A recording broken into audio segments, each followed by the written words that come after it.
সাবেক স্বরাষ্ট্রমন্ত্রী আসাদুজ্জামান খান কামাল ও তার স্ত্রী সন্তানদের ব্যক্তিগত ও তাদের মালিকানাধীন সব ব্যবসা প্রতিষ্ঠানের ব্যাংক অ্যাকাউন্ট জব্দ করার নির্দেশ দিয়েছে বাংলাদেশ ফাইন্যান্সিয়াল ইন্টেলিজেন্সের ইউনিট বিএফআইইউ। একই সঙ্গে তাদের হিসাবের সব ধরনের লেনদেনের তথ্য চেয়েছে সংস্থাটি। গতকাল বিএফআইইউর পক্ষ থেকে ব্যাংক আর্থিক প্রতিষ্ঠানে পাঠানো চিঠিতে বলা হয়েছে, আসাদুজ্জামান খান, তার স্ত্রী লুৎফুল তাহমিনা খান, ছেলে সাফি মুদাসসির খান এবং মেয়ে সাফিয়া তাসনিম খানের নামে থাকা সব ধরনের ব্যক্তিগত ও ব্যবসায়িক অ্যাকাউন্ট বন্ধ থাকবে। চিঠিতে আসাদুজ্জামান খান ও তার পরিবারের নাম ও জাতীয় পরিচয়পত্রের তথ্য দেওয়া হয়েছে।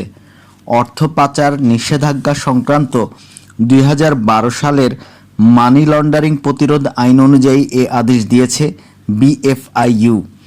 প্রাথমিকভাবে আগামী 30 দিন এসব হিসাবে কোনো ধরনের লেনদেন করতে পারবে না সংশ্লিষ্টরা। পরবর্তীতে প্রয়োজনে জব্দ রাখার সময় আরও বাড়ানো হবে বলে চিঠিতে উল্লেখ করা হয়।